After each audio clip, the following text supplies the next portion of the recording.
Now Luke 23, 53 through 56. That's Luke 23, 53 through 56. And he took it down and wrapped it in linen and laid it in a sepulchre that was hewn in stone, wherein never man before was laid. And that day was the preparation, and the Sabbath drew on. And the women also, which came with him from Galilee, followed after, and beheld the sepulchre, and how his body was laid. And they returned and prepared spices and ointments, and rested the Sabbath day according to the commandment.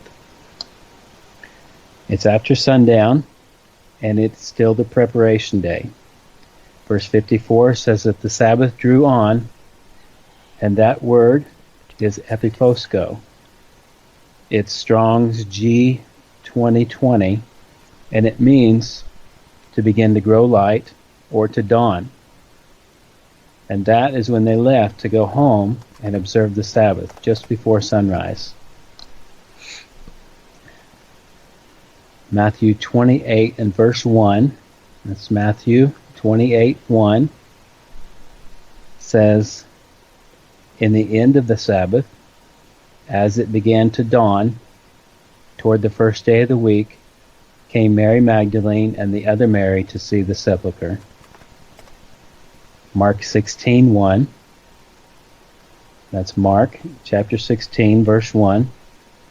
And when the Sabbath was past, Mary Magdalene and Mary, the mother of James and Salome, had brought sweet spices, that they might come and anoint him.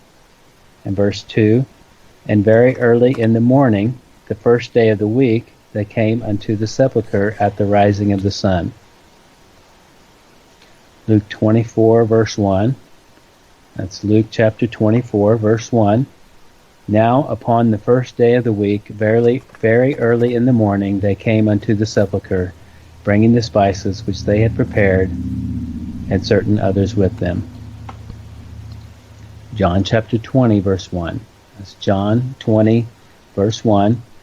The first day of the week cometh Mary Magdalene early, when it was yet dark, unto the sepulchre, and seeth the stone taken away from the sepulchre. At dawn is when the Sabbath was ending and the new day was beginning. That's when they returned to the tomb. John mentions that it was early and still dark. They most likely left to head to the tomb while it was still dark, since it is permissible to walk a certain distance even on the Sabbath. And I'm sure they would have wanted to get there as soon as they could.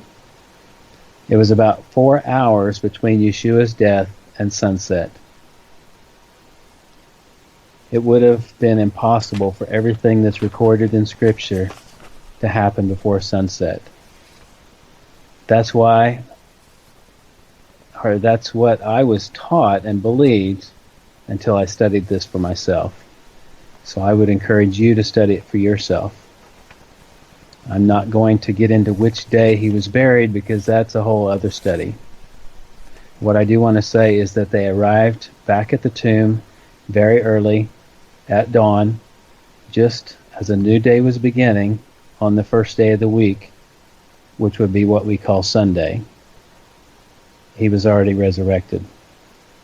So the resurrection did not happen on Sunday like the church teaches. That is why they say that the Sabbath was changed from Saturday to Sunday. The day starts at sunrise. The resurrection had already occurred at sunrise, so it happened on the Sabbath.